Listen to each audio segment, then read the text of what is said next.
Hello बच्चों, कैसे हो आप लोग। तो एक बार फिर से आप सभी का स्वागत करते हैं हमारे YouTube channel Isha solution academy में। तो पिछली वीडियो में जो कि हमने ये वीडियो बनाने में काफ़ी लेट हो गई थी, थोड़ा सा प्रॉब्लम चल रहा था इसकी वजह से। पिछली वीडियो में हमने देखा था इंग्लिश की वीडियो में तो टेंस के बारे में हमने पढ़ा था, प्रेजेंट इंडेफिनिट टेंस के बारे में। और इस वीडियो में हमने बोला था कि आगे वाली वीडियो में आने वाले में हम लोग क्या करेंगे, टेंस के एग्जांपल्स को समझेंगे। मतलब जो आपका प्रेजेंट इंडेफिनिट टेंस है उसके कुछ एग्जांपल्स को हम लोग सॉल्व करेंगे, ठीक है। और इंडेफिनिट प्रेजेंट इंडेफिनिट के अफर्मेटिव को, ठीक है। तो हम लोग इस वीडियो में उसी टॉपिक को क्या करने वाले हैं, डिस्कस करने वाले हैं। तो चलिए आपका टाइम ना लेते हुए शुरू करते हैं। तो चलिए यहाँ पे हम सबसे पहले बात करेंगे कुछ एग्जांपल्स के बारे में। उससे पहले हम आपको थोड़ा सा उसका बेसिक क्लियर कर देते हैं। फिर से जो पिछली वीडियो में हमने बताया था, अगर आपने वो वीडियोस नहीं देखे हैं तो आप जा करके, हम आई बटन में लिंक दे देंगे, वहाँ पे आप जा करके उस वीडियो को देख लीजिएगा, ठीक है। उसके पीछे आप जितनी भी वीडियो है सभी को आप देख लोगे तो आपको क्लियरली एकदम क्या होगा, समझ में आने लगेगा अगर सारी चीज़ें कि ये किस तरह से टेंस में क्या होता क्या है या हमें करना क्या है। तो यहाँ पर हम लोग बात करेंगे बच्चों प्रेजेंट इंडेफिनिट टेंस की एग्जाम्पल्स के बारे में, जिसमें सबसे छोटे एग्जाम्पल से शुरू करेंगे। फिर उसके बाद हम लोग धीरे धीरे एग्जाम्पल्स के साइज को बढ़ाते जाएंगे, ठीक है। चलो अच्छा, सबसे पहला देखो हम लोग लिखते हैं राम बाजार जाता है, ठीक है। अगर हम आपको याद ना हो तो हम फिर से आपको एक बार याद दिला देते हैं जो चीज़ें थी हमारी। अगर हम लोग उसको फॉर्मेट को देखो तो फॉर्मेट हम लोग में कुछ इस तरह से बनाया था कि सबसे पहले हम लोग को लिखना था सब्जेक्ट प्लस, इसके बाद हम लोग ने लिखा था क्या, वर्ब का फर्स्ट फॉर्म, या फिर हम लोग इसमें क्या जोड़ते थे, यस या ईएस ऐड कर देते थे ना, यस या ईएस, उसको प्लूरल बनाने के लिए। उसकी वीडियो हमने पीछे बनाई थी, आप आई बटन में उस को चेक कर सकते हैं, ठीक है। इसके बाद क्या था हमारा ऑब्जेक्ट, ठीक, plus other word and full stop, ठीक है। ये था हमारा क्या, फॉर्मेट ना, किसके लिए बच्चों, प्रेजेंट इंडेफिनिट टेंस के लिए, ठीक है। ये था हमारा फॉर्मेट प्रेजेंट इंडेफिनिट टेंस के लिए। और इसी फॉर्मेट के अकॉर्डिंग क्या करने हैं आज हम लोग सारी जो भी एक्सरसाइज हैं उसको हम लोग करेंगे और सभी इस तरह के एग्जांपल्स को सॉल्व करेंगे, ठीक है। तो समझिए यहाँ पे हम लोग कह रहे हैं कि राम बाजार जाता है। तो अकॉर्डिंग टू रूल्स एकदम बेसिक से शुरू करते हैं कि सबसे पहले कि हम लोग को क्या करना है, पहचानना है। यहाँ पे तो आपको पता है कि ये जो वीडियो है सेपरेटली प्रेजेंट इंडेफिनिट टेंस के लिए ही है, ठीक है। आपको ये पता है, यहाँ पे आप कह दोगे कि सीधा सीधा हाँ सर जी आपने लिखा है तो ये प्रेजेंट इंडेफिनिट टेंस ही होगा, बट ऐसा नहीं है। अगर आपको एग्जाम में ऐसे क्वेश्चन आ रहे हैं, फिर कोई ऐसा है जो कि जहाँ पे बाहर ही आपको ऐसा क्वेश्चन पूछा जा रहा है जहाँ पे आपको ये ना पता हो कि नहीं हाँ ये हम स्पेसिफिक रूप से प्रेजेंट इंडेफिनिट टेंस ही पढ़ा रहे हैं, तब आपको क्या करना है, सबसे पहले आपको पहचानना है, ठीक है। क्या करना है बच्चों, पहचानना है सबसे पहले आपको, ठीक है। तो यहाँ पे समझिए कि हमें पहचानेंगे कैसे। तो हमने कहा था कि वाक्य के अंत में, वाक्य के क्रिया के अंत में क्या होना चाहिए, ता है, ती है या ते हैं आदि शब्द अगर आते हैं तो हम उन्हें क्या कहते हैं, प्रेजेंट इंडेफिनिट टेंस कहते हैं, ठीक है। तो यहाँ पे हमने देखा कि लास्ट में क्या आ रहा है, ता है, ती है, ते हैं आदि शब्द आ रहे हैं, ठीक है, सीधी सी बात। और यहाँ पे कोई नॉट जैसा कोई भी चीजें नहीं है कि निगेटिव नकारात्मक चीजें भी नहीं है, भी नहीं लगा हुआ है इसमें, ठीक है। तो हम कह सकते हैं कि ये अफर्मेटिव है प्रेजेंट इंडेफिनिट टेंस का, ठीक है। अब हम इसको बनाएंगे कैसे। तो सबसे पहले इस रूल के अकॉर्डिंग अगर हम देखें तो हमें सबसे पहले क्या लिखना है बच्चों, सब्जेक्ट लिखना है। क्या लिखना है, सब्जेक्ट। तो सब्जेक्ट हमारा क्या है, राम, ठीक है। राम जो है ये हमारा क्या हो जाएगा बच्चों, सब्जेक्ट हो जाएगा, ठीक है। और इस सब्जेक्ट के बाद में अगर हम लोग बात करें कि अब हमारा क्या आना चाहिए, वर्ब का फर्स्ट फॉर्म या तो यस या ईएस। अब हम लोग देखो यस या ईएस कब ऐड करते थे या फिर वर्ब का फर्स्ट फॉर्म कब लगाते थे, ठीक है। तो आप ये समझो कि वर्ब का फर्स्ट फॉर्म या यस ईएस तब लगाते थे जब हमने कहा था कि हमें सबसे पहले हमारे सब्जेक्ट को देखना है, ठीक है। और सब्जेक्ट को देखने से पता ये चलेगा कि ये जो सब्जेक्ट है ये कैसा है, सिंगुलर है कि प्लूरल है, ठीक है। यदि यह सब्जेक्ट थर्ड पर्सन का सिंगुलर प्रोनाउन हुआ, third person singular pronoun means he, she, it, they, अगर इनमें से कोई भी ये है, ठीक है, तो हमें उसमें क्या करना होता है, वर्ब के फर्स्ट फॉर्म में यस या ईएस जोड़ देना होता है। समझ में आ गया आपको, ठीक।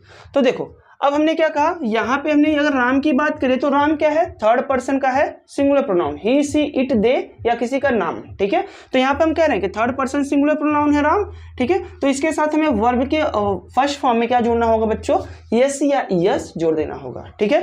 समझ में आया, क्या जोड़ेंगे हम लोग, यस या ईएस जोड़ेंगे, ठीक है। और ये यस या यस होगा क्या, जैसे कि अगर हम बोले कि यहाँ पे जो हमारा वर्ब है यानी जो क्रिया है तो वो क्या है, जाना, गोइंग, ठीक है, ठीक है, गो, ये हमारा हो जाएगा फर्स्ट फॉर्म, हमने लिख दिया क्या, गो। और इसमें हम लोग को क्या जोड़ना है बच्चों, यस या यस अकॉर्डिंग टू प्लूरल बनाने के रूल्स, जो आपने नाउन पढ़ते समय पढ़ा होगा, singular and plural noun number में, वहाँ पे प्लूरल बनाने के रूल के अकॉर्डिंग जहाँ पे लास्ट में वो आता है या फिर वावल आते हैं उनमें ईएस जोड़ दिया जाता है, ठीक है। तो यहाँ पे लास्ट में ओ आया इसलिए हमने क्या जोड़ दिया, ईएस जोड़ दिया। प्लस इसके बाद हम लोग क्या करेंगे, कहाँ जा रहा है वो, मार्केट, और फुल स्टॉप, ठीक है बच्चों, समझ में आ गया। उम्मीद है ये आपको समझ में आया होगा। अब इसी तरह से हम लोग ढेर सारा एग्जांपल, अब लेकिन अब थोड़ा सा फास्ट करेंगे क्योंकि हमारा फर्स्ट एग्जांपल था इसलिए हम लोग इसमें थोड़ा सा स्लो कर रहे थे, पूरा अच्छे से आपको समझा रहे थे। अब हमने सारी चीज़ें एक बार रिपीट कर दी हैं, ठीक है। आप अब समझ भी गए होंगे, पीछे का अगर वीडियो आप पढ़े होंगे तो आपको आसानी से समझ में आ गया होगा ये चीज़ें कैसी हैं, ठीक है। अब हम लोग क्या करेंगे, थोड़ा सा फास्ट बनाएंगे एक्टिविटीज़, ताकि हम कम से कम मतलब कुछ एग्जांपल्स इसमें कवर कर सकें, नियर अबाउट 10-20 ऐसे कुछ एग्जांपल हम इसमें कवर कर सकें, ठीक है। चलिए अच्छा, अब जो हमारा दूसरा है तो हम कह सकते हैं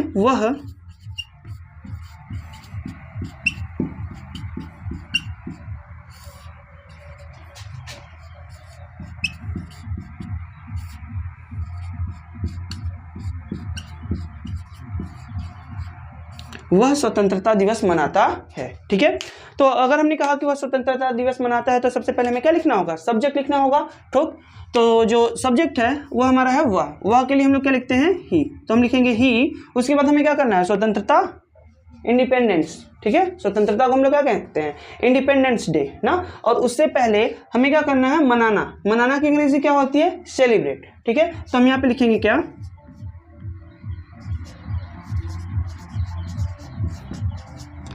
सेलिब्रेट, और ये हमारा सिंगुलर है इसलिए हम इसमें क्या जोड़ देंगे, यस जोड़ देंगे, सेलिब्रेट्स, ठीक है। अब इसके बाद हम लोग लिखेंगे क्या, इंडिपेंडेंस,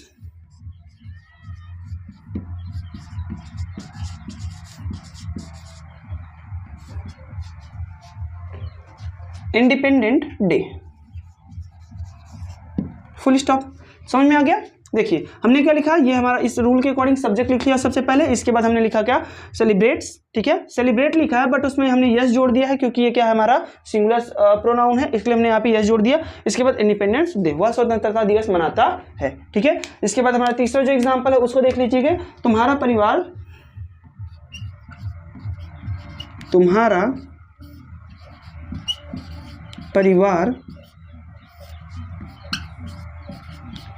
तुम पर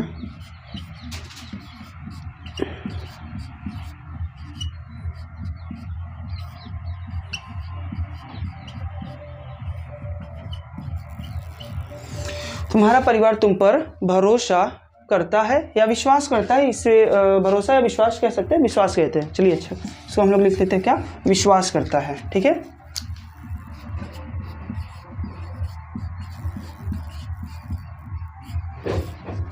तुम्हारा परिवार तुम पर विश्वास करता है, ठीक है। तो चलिए अब हम इसको बनाएंगे। तो सबसे पहले देखो यहाँ पे आप इसको समझ करके, मतलब तुम्हारा मतलब योर, तो योर को समझ करके आप ये नहीं कहोगे कि ये आपका यू है, ठीक है। योर को समझ करके आपको ये नहीं कहना कि ये आपका क्या है, यू है। हमें क्या करना है, हमारे सब्जेक्ट देखना है। तो यहाँ पे सब्जेक्ट बस इतना नहीं है, यहाँ पे ये पूरा सब्जेक्ट है, ठीक है। तुम्हारा परिवार, ये क्या पूरा है सब्जेक्ट, ठीक है। और हम इसके लिए अंग्रेजी अगर हम इसकी लिखे तो हम क्या लिखेंगे, योर फैमिली, क्या लिखेंगे, योर फैमिली, ठीक है। अब हमें ये बताओ, जब भी कोई सिंगुलर क्या होता है, कलेक्टिव नाउन जो होता है, जब यहाँ पे ये फैमिली जो है ये कलेक्टिव नाउन है, ठीक है। पिछली वीडियोस में आपको बताए हैं कलेक्टिव नाउन जब पढ़ा रहे थे तो वहाँ पे बताए थे। और जो कलेक्टिव नाउन्स होते हैं वो ऑलवेज कैसे होते हैं, सिंगुलर होते हैं, वो हमेशा ही सिंगुलर होते हैं, ठीक है। तो यहाँ पे अब हमें क्या लिखना है, तुम्हारा परिवार, ठीक है, ये हमने लिख लिया। और ये कैसा है, सिंगुलर हमारा है, जो सब्जेक्ट हमारा कैसा है बच्चों, सिंगुलर है। तो हमें इसमें क्या करना है, अब हमें आगे लिखना है क्या, वर्ब लगाना है। तो वर्ब हमारा क्या है, विश्वास करना, ठीक है। तो विश्वास करना हो जाएगा, तो इसको हम लोग लिखेंगे क्या, ट्रस्ट, ट्रस्ट, ठीक है। और जैसा कि अभी हमने कहा कि ये जो हमारा कलेक्टिव नाउन जो होते हैं वो कैसे होते हैं, सिंगुलर होते हैं। तो हम कह सकते हैं कि जो हमारा प्रोनाउन है वो कैसा है, सिंगुलर है। तो हम यहाँ पे क्या जोड़ देंगे, यस, ट्रस्ट ऑन, देखो किस पर, तुम पर, ये बचा हुआ है, तो ऑन मतलब क्या होता है पर, ठीक है, और यू मतलब तुम, ठीक है। तो हम इस तरह से क्या कह सकते हैं, इसको सॉल्व कर सकते हैं। समझ में आ गया? ठीक।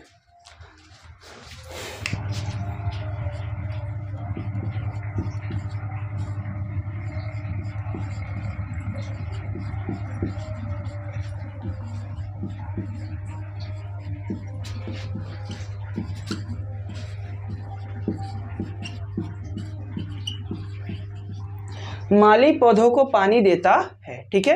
तो यहाँ पे जो हमारा अगला एग्जांपल है बच्चों, वो क्या है, माली पौधों को पानी देता है, ठीक है। लास्ट में क्या आया हुआ है, देता है आया हुआ है। अब हमें क्या करना है, इसको फिर से हमें बनाना है, तो फिर से हम वही सभी रूल्स लगाएंगे। और यहाँ पे माली जो होता है उसका मीन्स होता है गार्डनर, ठीक है। तो हम लिखेंगे सबसे पहले क्या, गार्डनर, ठीक है। गार्डनर मीन्स क्या होता है, माली होता है। अब माली करता क्या है, पानी देता है। देखो यहाँ पे पानी देने का मीन्स दो टाइप का है, ठीक है। एक तो हम लोग ये कहें कि जो माली है पानी देना, आप ऐसे कह सकते हो गिव वाटर, ठीक है। बट वहाँ पे गिव वाटर नहीं, वो सेंस अलग है। जैसे कि हम अगर कोई आपके सपोज करो आपके घर पे कोई गेस्ट आया हुआ है, तो आप वहाँ पे कह सकते हो कि पानी देना है हमें, तो आप जाओगे उनको पानी ऐसे ग्लास में भर के ऐसे पकड़ाओगे, ठीक है, कि लोग पानी पी लीजिए, ठीक है। तो ये होता है गिव वाटर। बट क्या आप ये बताओ हमको कि जो माली होते हैं क्या ये भी जाएंगे तो पौधों को कहेंगे ये लोग ग्लास में पानी पी लो? ऐसा नहीं होता। वहाँ पे जाके पानी आपको उसके रूट तक पे पानी देना होता है, रूट में पानी उसको क्या करना होता है, डालना होता है। तो यहाँ पे पानी देने का मीन्स क्या होगा, अलग होगा। और इस पानी देने का जो अंग्रेजी होती है वो क्या होता है, वाटर, ठीक है। तो हम यहाँ पे क्या लिखेंगे बच्चों, वाटर,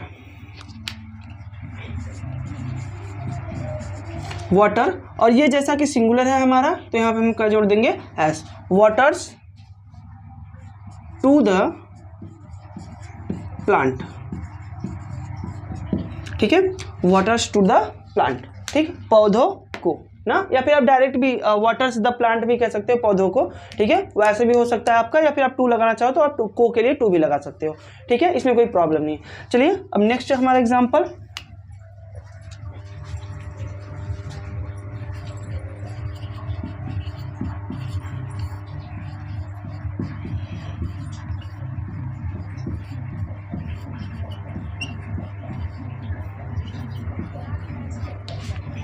मछली पानी में रहती है, ठीक है। तो यहाँ पे हम फिर से क्या करेंगे, मछली के लिए सबसे पहले अपनी अंग्रेजी लिखेंगे। तो मछली की अंग्रेजी सबको पता है क्या होता है, फिश। फिर इसके बाद रहना क्या होता है बच्चों, लिव, LIVE। बट यहाँ पे हम लोग को क्या जोड़ देना है, इसमें यस जोड़ देना है, तो ये क्या हो जाएगा, लीव्स हो जाएगा। अब कहाँ इसको रखेंगे, मछली पानी में रहती है, तो फिश लिव्स इन में है, तो में के लिए हम लोग क्या यूज़ करेंगे, इन यूज़ करेंगे। कहाँ, वाटर, ठीक है, फिश लिव इन वाटर, ठीक है। अगला,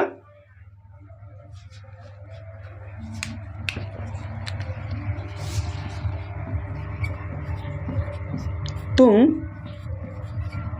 स्कूल जाते हो। चलिए अच्छा, अब हम इसको बनाते हैं, ये थोड़ा सा अलग टाइप का है उससे। देखो यहाँ पे हम लोग सबसे पहले तुम की अंग्रेजी लिखेंगे, तो तुम की अंग्रेजी क्या होती है बच्चों, यू। फिर इसके बाद हमने कहा क्या, स्कूल। तो स्कूल की अंग्रेजी आपको पता है, लेकिन हम लोग उससे पहले हम लोग को क्या करना है, वर्ब के फर्स्ट फॉर्म में क्या जोड़ना है, यस या यस जोड़ना होगा। कब, जब हमारा सब्जेक्ट जो होगा वो कैसा होना चाहिए, सिंगुलर होगा तब। बट यहाँ पे अगर आप देखो तो क्या ये सब्जेक्ट जो है हमारा ये सिंगुलर है, नहीं। आप कहोगे कि नहीं ये सर सिंगुलर नहीं है, ये तो यू है, यू जो होता है वो सेकंड पर्सन होता है। तो हाँ ठीक है, हम भी कह सकते हैं कि हाँ ये यू है जो कि सेकंड पर्सन है, ठीक है। तो इसके साथ हम लोग जोड़ेंगे क्या, गो, ठीक है। इसमें ईएस नहीं जोड़ेंगे, क्यों नहीं जोड़ेंगे, बिकॉज अभी हमने बताया कि ये कैसा है बच्चों, प्लूरल है, ठीक है। तो हमने कहा प्लूरल है। अब यहाँ पे क्या लिखेंगे आगे, टू स्कूल, ठीक है, फुल स्टॉप। तो इस तरह से क्या हो जाएगा आपका, ये पूरा हो जाएगा। समझ में आ गया, देख लीजिए फिर से एक बार, ठीक। चलिए अच्छा, नेक्स्ट कुछ एग्जांपल और कर लेते हैं हम लोग।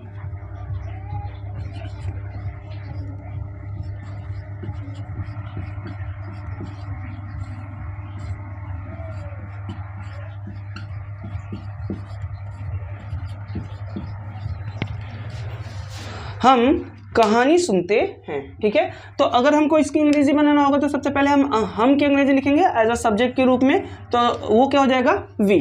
अब उसके बाद सुनना का क्या होता है बच्चों, लिसन। ठीक है, तो हियर भी होता है, वो सुनना अलग होता है। जैसे ना कि अगर हम कह रहे हैं क्या ए हियर द साउंड, मतलब कैसे कि कोई साउंड हमने अचानक से सुना और उसे छोड़ दिया, तो ये क्या था, हियर करना, अचानक से सुन करके फिर वो आवाज़ आनी बंद हो जाए। ठीक है, बस बट आप ये बताओ, क्या आप कहानी सुनते हो तो ऐसे अचानक से आवाज़ आती है फिर बंद हो जाती है? नहीं, पूरी कहानी सुनते हो ना।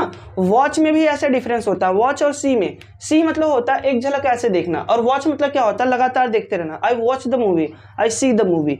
आई सी द मूवी मतलब मैंने मूवी की झलक देखी थी। ठीक है, but I watch the movie मतलब मैंने पूरी मूवी देखी है। ठीक है, तो इसका मीन्स ऐसा कुछ अलग होता है डिफरेंस में। बहुत सारे ऐसे वर्ड है अंग्रेजी में जो कि एक जैसे, जिनका अर्थ होता है एक ही, बट उनमें बहुत सारे ऐसे डिफरेंस होते हैं। ठीक है, तो उसी तरह से अगर हम लोग हियर की बात करें या लिसन की बात करें तो इन दोनों में भी डिफरेंस है। ठीक है, आई लिसन द म्यूजिक। ठीक है, म्यूजिक हम लोग पूरा सुनते हैं, ऐसा नहीं कि थोड़ा सा आवाज आया फिर बंद हो गया। ठीक है, ऐसा नहीं होता ना, म्यूजिक पूरा सुना जाता है। तो वहां पे भी आप कहते हो क्या, आई लिसन द म्यूजिक। ठीक है, तो इसमें हम लोग क्या कह रहे थे, वी लिसन। अब यहाँ पे आप यस नहीं जोड़ सकते। क्यों नहीं जोड़ सकते, क्योंकि ये क्या है, प्लूरल है। ठीक है, तो हम यहाँ पे यस नहीं जोड़ सकते। सो हम करेंगे क्या, आगे अब जो हमारी चीजें बची हुई हैं उसको हम लोग क्या करेंगे, लिख देंगे। क्या सुनते हैं हम लोग, कहानी, और कहानी मीन्स क्या होती है, स्टोरी। ठीक है, वी लिसन स्टोरी। ठीक है, वी लिसन स्टोरी ना। चलिए एक और एग्जांपल देख लेते हैं हम लोग।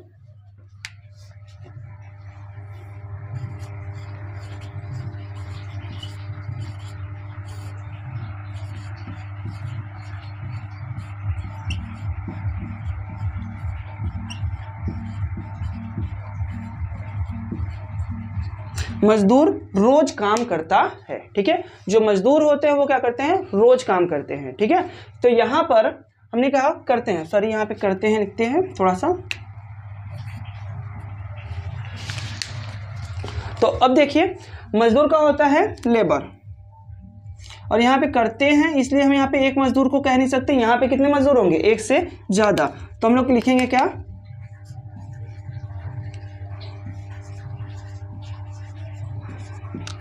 लेबर्स।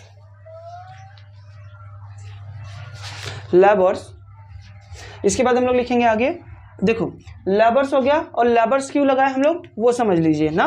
क्योंकि देखो यहाँ पे मजदूर था, बट यहाँ से हम लोग ये डिफाइन करेंगे कि यहाँ पे करता होता तो सिंगुलर कहते, ते होता तो क्या कहते, प्लूरल कहते, ती होती तो सिंगुलर होता, ता ती होती तो सिंगुलर होता, ते है इसलिए क्या हो जाएगा, प्लूरल हो जाएगा। तो हमने यहाँ पे यस लगाया, लेबर्स। ठीक है, वो इसके बाद हम लोग को क्या लिखना है, काम करना।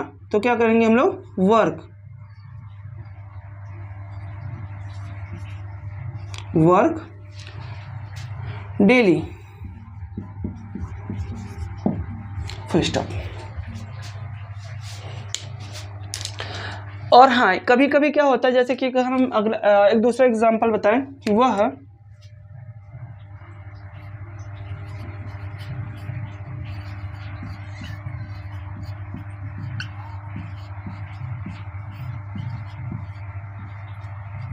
वह काम करता है।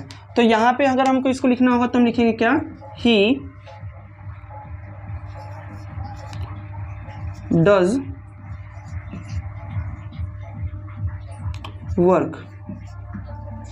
ठीक है, अब आप पूछोगे कि सर बताओ यहाँ पे भी काम करना था, यहाँ पे आपने लिखा डायरेक्ट वर्क। ठीक है, आप कहोगे कि यहाँ पे भी काम करना था और आपने क्या लिखा, डज लिख दिया। ठीक है, तो इसके पीछे का एक रीजन है बच्चों। जब ना देखो, जब काम के बाद कोई ऑब्जेक्ट हो हमारे पास, क्या हो, काम जहां पे भी हिंदी में प्रयोग किया गया हो, वर्क जहां पे भी हिंदी में प्रयोग किया गया हो, तो उस वर्क के बाद में अगर कहीं पे भी ऑब्जेक्ट हो हमारे पास, जैसे कि इस वाले सेंटेंस में आप देखो तो ये जो है डेली, ये जो डेली है ये हमारे पास कैसे है, as a form of object है। ठीक है, किस फॉर्म में बच्चों, ऑब्जेक्ट के फॉर्म में है। तो उस समय हम लोग क्या करेंगे कि उस समय ना हम लोग इसको वर्क के फॉर्म में लिखेंगे। किस फॉर्म में लिखेंगे बच्चों, वर्क के फॉर्म में। मीन्स हम लोग ना इसको वर्क के रूप में ही, वर्क को ही वर्ब मान लेते हैं। क्या मान लेते हैं, वर्क को ही क्रिया मान लेते हैं। ठीक है, बट ऐसे सेंटेंस जिनमें हमारे पास ऑब्जेक्ट ना हो, जैसे कि इसमें बताओ क्या ऑब्जेक्ट है, काम करना। ठीक है, ये ऑब्जेक्ट तो नहीं है, ये तो वर्ब हो गया ना। इसमें बताओ कोई ऑब्जेक्ट है, कोई कर्म है, नहीं, तो आप कहोगे कि नहीं है सर जी, यहाँ पे कहाँ कोई वर्ब ऑब्जेक्ट दिखाई पड़ रहा है। तो ठीक है, जब नहीं है दिखाई पड़ रहा है तो हम लोग को क्या करना होगा, वर्ब अपने से जोड़ना होगा। यहाँ पे करना जो है वो वर्ब है, काम जो है वो क्या हो जाएगा बच्चों, ऑब्जेक्ट हो जाएगा। ऑब्जेक्ट है, ये है ऑब्जेक्ट आपका, ठीक है। बट आपको लगेगा कि काम करना दोनों एक ही वर्ड है, लेकिन यहाँ पे आप देखोगे तो ये जो करना है ये क्या होगा, कर्ता, ये क्या हो जाएगा, वर्ब हो जाएगा, क्रिया हो जाएगी, और जो काम है ये क्या हो जाएगा, वर्क हो जाएगा। लेकिन यहाँ पे भी वही सेम चीज़ लिखी हुई, लेकिन यहाँ पे हमारे पास ऑब्जेक्ट पहले से ही एक उपस्थित है। यहाँ पे जो रोज है यानी डेली है, ये क्या है, पहले से ही एक ऑब्जेक्ट के फॉर्म में हमारे यहाँ पे प्रेजेंट है, इसलिए हमने इसमें डायरेक्ट काम करना को साथ में रख लिया, ठीक है, इसको वर्ब के फॉर्म में रख लिया। समझ में आ गया होगा बच्चों, ठीक है। तो चलिए, उम्मीद करते हैं कि आपको प्रेजेंट इंडेफिनिट टेंस की जितनी भी चीज़ें थी, मतलब अफर्मेटिव की, वो सारी चीज़ें आपको समझ में आ गई होंगी। आपको अगर नहीं समझ में आया तो आप फिर से पिछली वीडियोस को थोड़ा सा ध्यान से देखिए, पढ़िए, अब आपको अच्छे से समझ में आ जाएगा ये सारी चीज़ें। तो चलिए अब हम इसको थोड़ा सा खत्म करते हैं और अब हम लोग निगेटिव की तरफ चलते हैं और निगेटिव के कुछ रूल्स लिख लेते हैं, तब उसके बाद हम लोग आगे बात करेंगे।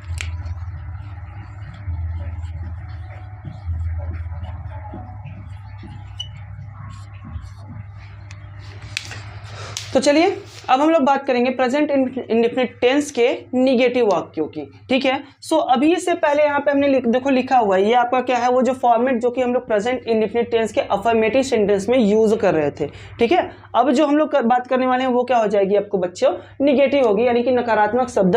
तो नकारात्मक शब्द के लिए प्रेजेंट इंडेफिनिट टेंस में अक्सर क्या होती है, चीजें चेंज होती रहती हैं, ठीक है, चीजें बदलती हैं ना। बाकी और किसी टेंस की बात करें, जैसे कॉन्टिन्यूअस की बात करें, परफेक्ट की बात करें, परफेक्ट कॉन्टिन्यूअस की बात करें, तो वहां पे चीजें नहीं बदलती, वहां पे सारी चीजें अफर्मेटिव और निगेटिव के लिए दोनों ही चीजें कैसी होती हैं, सेम होती हैं। बट निगेटिव इंडेफिनिट की बात करें, ठीक है, तो इंडेफिनिट में जो प्रेजेंट अफर्मेटिव और निगेटिव होता है वो चीजें क्या होती हैं, चेंज हो जाती हैं, ठीक है। बिकॉज यहाँ पे हेल्पिंग वर्ब नहीं होता कोई प्रॉपर जो कि इंडेफिनिट के अफर्मेटिव को बता सके, बट निगेटिव में और इंट्रोगेटिव में वो सारी चीजें मिल जाती हैं हमें, ठीक है, in the form of do या डज। तो अगर आप देखोगे तो यहाँ पे हम लोग सहायक क्रिया,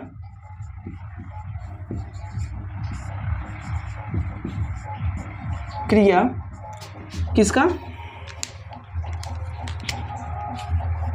डू या डज यूज करते हैं। क्या यूज करते हैं बच्चों, डू या डज।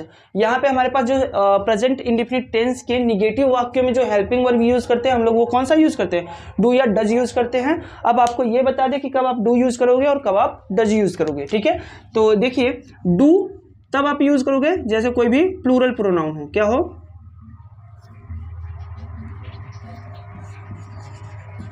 प्लूरल प्रोनाउन हो, जैसे आई, वी, यू, दे, ठीक है। बच्चों जब भी हम बात करेंगे किसकी, आई, वी, यू या दे की, जो कि प्लूरल प्रोनाउन होते हैं, तो इन सबके साथ में हमेशा हम लोग क्या यूज करेंगे, डू यूज करेंगे, ठीक है। और इसके बाद अगर हम लोग बात करें किसकी, डज की, तो डज किसके साथ यूज होता है, ऑलवेज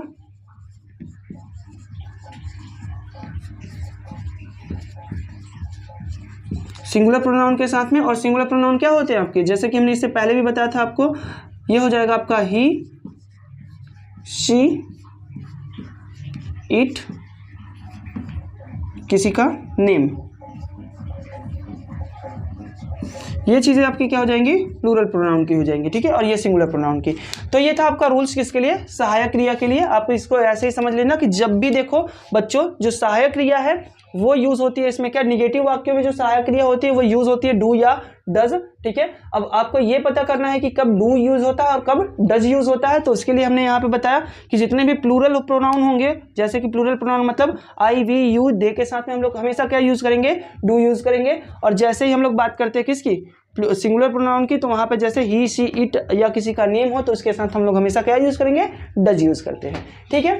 तो चलिए आगे थोड़ा सा वर्ब के बारे में समझते हैं कि यहाँ पे मुख्य क्रिया जो होगी, मुख्य क्रिया का वर्ब का फर्स्ट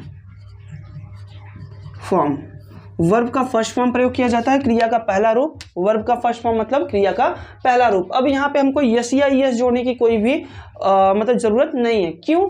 क्योंकि अब हमारे पास देखो पहले से ही क्या है, हमारे पास हेल्पिंग वर्ब है। अगर जहाँ पे भी हम ये वाला हेल्पिंग वर्ब लगा रहे हैं मीन्स हमारा क्या हो जाएगा कि हमने प्लूरल प्रोनाउन रखा है उससे पहले, ठीक है, या फिर हमने कोई भी प्लूरल सब्जेक्ट रखा है, ठीक है। और जहाँ पे भी हम डज लगा रहे हैं उससे पहले हम लोग क्या समझ लेंगे कि यहाँ पे जो भी हमने चीजें लिखी हैं वो कैसी हैं, सिंगुलर सब्जेक्ट है, ठीक है। समझ में आ गया ये? चलिए अच्छा अब आगे देखिए, यहाँ पे मुख्य क्रिया में हम लोग वर्ब का फर्स्ट फॉर्म लगा रहे हैं। इसके बाद हम लोग क्या करेंगे, हेल्पिंग वर्ब मतलब इस सहायक क्रिया के जस्ट बाद, सहायक क्रिया के यहां से लिखते हैं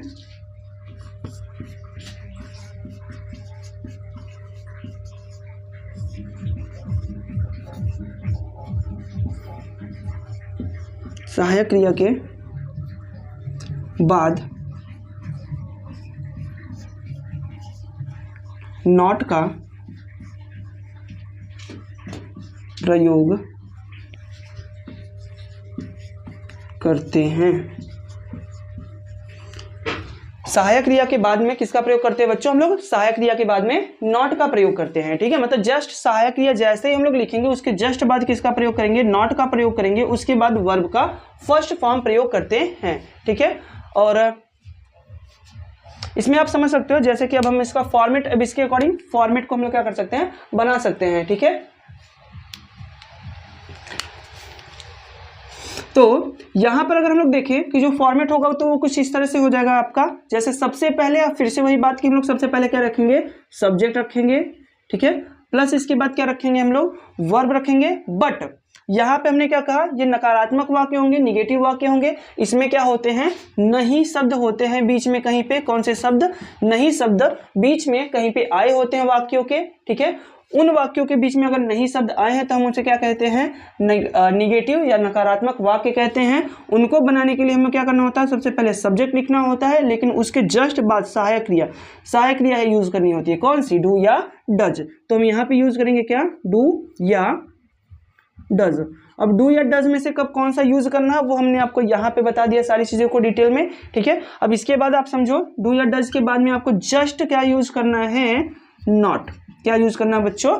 नॉट यूज करना है। अब इसके बाद आपको क्या यूज करना है, वर्ब का फर्स्ट फॉर्म। वर्ब का फर्स्ट फॉर्म आप यूज करोगे। और इसके बाद अगर आप देखो तो यहां पे आप यूज करोगे क्या, ऑब्जेक्ट प्लस अदर वर्ड और फुल स्टॉप, ठीक है। ये सारी चीजें आपको क्या करनी है, यूज करनी है यहाँ पर, ठीक। अगर आपको ऐसे समझ में नहीं आया तो हम इसको फिर से बना देते हैं थोड़ा सा अच्छे से।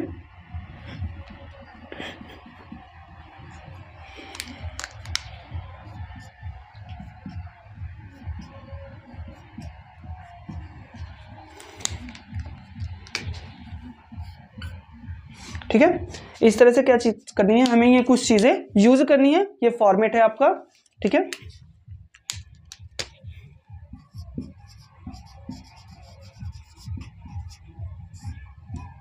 ये हो जाएगा फॉर्मेट।